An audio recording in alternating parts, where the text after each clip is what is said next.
জয় গুরু।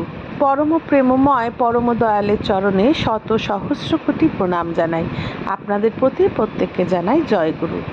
আজকে শ্রীমদ্ ভগবদ গীতার 10ম অধ্যায় বিভূতি যোগ সম্বন্ধে সামান্য কিছু আলোচনা করব। বিভূতি যোগে ভগবান শ্রীকৃষ্ণ অর্জুনকে বললেন, হে মহাবাহ, তুমি পুনরায় আমার রহস্য ও প্রভাবযুক্ত উৎকৃষ্ট বাক্য শোনো। আমার প্রতি অতিশয় প্রীতিসম্পন্ন হওয়ায় তোমার হিতার্থে এই কথা আমি তোমায় বলছি। শ্রীকৃষ্ণ অর্জুনকে বললেন, অর্জুন, তুমি আমার প্রতি অতিশয় প্রীতিসম্পন্ন, সেই জন্যই আমি তোমার হিতার্থে, তোমার মঙ্গলের জন্য এই কথাগুলি আবার পুনরায় তোমায় বলছি। দেবতা বা মহর্ষি কেউই আমার উৎপত্তির কথা অবগত নন। দেবতা বা মহর্ষি, শ্রীকৃষ্ণ বললেন, তারা কেউই আমার উৎপত্তির কথা জানেন না। কেন জানেন না? কারণ আমি দেবতা ও মহর্ষিগণের সর্বপ্রকারে আদি কারণ। যিনি আমাকে জন্মরহিত, অনাদি এবং সর্বলোকের মহেশ্বর বলে তত্ত্বত জানেন, তিনি মনুষ্য মধ্যে মোহশূন্য হয়ে সর্বপাপ হতে মুক্ত হন। তাহলে কে বা কারা মোহশূন্য হয়ে সর্বপাপ হতে মুক্ত হন? যিনি আমাকে জন্মরহিত বলে জানেন, অনাদি মানে আদি রহিত বলে জানেন, এবং জানেন সব কিছুর কারণই আমি, সর্বলোকের মহেশ্বরও আমি। এই কথা যারা তত্ত্বত জানেন, সেই সমস্ত মনুষ্যগণই মোহশূন্য হয়ে সর্বপাপ হতে মুক্ত হন। নিশ্চয় করবার শক্তি, যথার্থ জ্ঞান, ক্ষমা, সত্য, ইন্দ্রিয় সংযত করা, মনের নিগ্রহ ও সুখ দুঃখ, উৎপত্তি প্রলয় এবং ভয় অভয়, অহিংসা, সাম্য, সন্তোষ, তপ, দান, কীর্তি, অকীর্তি, প্রাণীদের সকল ভাব, ভিন্ন ভিন্ন ভাব আমা হতেই উৎপন্ন হয়। শ্রীকৃষ্ণ বললেন, প্রাণীদের যত রকম ভাবে সৃষ্টি হয়, যেমন নিশ্চয় করবার শক্তি, যথার্থ জ্ঞান, ক্ষমা, সত্য, ইন্দ্রিয়কে সংযত করা, মনের সুখ দুঃখের ভাব, উৎপত্তি প্রলয়, মনের ভয় অভয় ভাব, অহিংসা, সাম্য, সন্তোষ, তপস্যা করা, দান, কীর্তি, অকীর্তি, এই সমস্ত রকম ভাবই আমা হতেই উৎপন্ন হয়। বশিষ্ঠ প্রভৃতি সপ্ত মহর্ষি, পুরাকালের সনকাদি 4 জন এবং স্বয়ম্ভূর প্রমুখ 14 মনু, এরা সকলেই আমার ভাবসম্পন্ন এবং আমারই সংকল্পজাত। জগতের সমস্ত প্রজা এদের থেকেই সৃষ্টি হয়েছে। শ্রীকৃষ্ণ এখানে কি বললেন?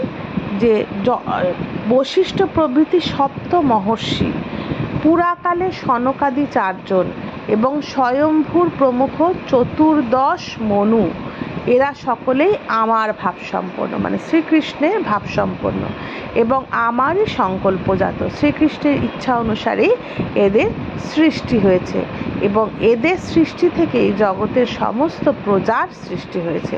মানে জগতের সব কিছুই শ্রীকৃষ্ণের ইচ্ছা থেকেই সৃষ্টি হয়েছে। যিনি আমার এই পরম ঐশ্বর্যরূপ বিভূতি এবং যোগশক্তি তত্ত্বত জানেন, তিনি অচল ভক্তিযোগে যুক্ত হন, তাতে কোনো সন্দেহ নেই। আমি মানে বাসুদেবী সমস্ত জগতের উৎপত্তির কারণ। আমার থেকেই সমস্ত জগৎ প্রবর্তিত হয়। শ্রদ্ধা ও ভক্তিযুক্ত বুদ্ধিমান ব্যক্তি এই রূপ জেনে নিরন্তর পরমেশ্বর রূপ আমারই ভজনা করেন। তাহলে বুদ্ধিমান ব্যক্তিগণ কি করেন? যে বাসুদেবী সমস্ত জগতের উৎপত্তির কারণ এবং বাসুদেব থেকেই সমস্ত জগৎ প্রবর্তিত হয়, এই কথা জেনে ভক্তিযুক্ত বুদ্ধিমান ব্যক্তি নিরন্তর পরমেশ্বর রূপে আমারই মানে শ্রীকৃষ্ণেরই ভজনা করেন। নিরন্তর মদগত চিত্ত এবং মদগত প্রাণ ভক্তগণ পরস্পর আমার কথা আলোচনা করে নিজেদের মধ্যে আমার প্রভাবের কথা জানিয়ে এবং আমার গুণ ও প্রভাবের কথা কীর্তনের দ্বারাই সন্তোষ লাভ করেন এবং আমার মধ্যেই নিরন্তর রমণ করেন। নিরন্তর মদগত চিত্ত এবং মদগত প্রাণ ভক্তগণ পরস্পর আমার কথা আলোচনা করে নিজেদের মধ্যে আমার প্রভাবের কথা জানিয়ে এবং আমার গুণপ্রভাবের কথা কীর্তনের দ্বারা সকলকে জানিয়ে সন্তোষ লাভ করেন এবং আমার মধ্যেই নিরন্তর রমণ করেন, মানে আমার মধ্যে নিরন্তর থাকেন, স্থিত হন। সর্বদা আমার ধ্যানে আসক্ত এবং প্রেমপূর্বক ভজনশীল সেই ভক্তদের আমি তত্ত্বজ্ঞান রূপ যোগ প্রদান করি, যাতে তারা আমাকেই লাভ করেন। যারা নিরন্তর আমার মধ্যেই স্থিত থাকেন, আমার কথাই আলোচনা করেন, আমারই সাধন ভজন করেন, সর্বদা আমারই ধ্যানে আসক্ত থাকেন, সেই রকম প্রেমপূর্বক ভজনশীল ভক্তদের আমি তত্ত্বজ্ঞান রূপ যোগ প্রদান করি। কেন প্রদান করেন শ্রীকৃষ্ণ? যাতে তারা আমাকেই লাভ করেন। হে অর্জুন, সেই ভক্তগণের অতি অনুগ্রহবশত আমি তাদের অন্তঃকরণে স্থিত, আমি তাদের অজ্ঞানজনিত অন্ধকারকে প্রকাশময় তত্ত্বজ্ঞানরূপ প্রদীপের দ্বারা নাশ করি।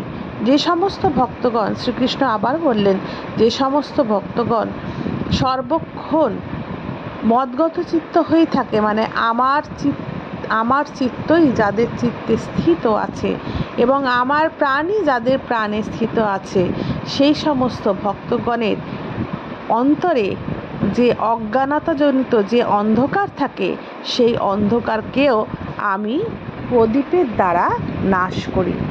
অর্জুন বললেন, এই কথা শুনে অর্জুন বললেন, আপনি পরম ব্রহ্ম, পরম ধাম, পরম পবিত্র, আপনি সর্বব্যাপী, সনাতন, জন্মরহিত দিব্য পুরুষ ও আদিদেব।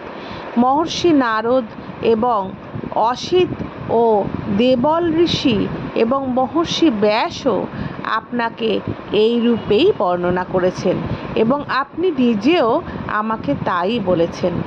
হে কেশব, আমাকে আপনি যা বলেছেন তা সবই আমি সত্য বলে মনে করি।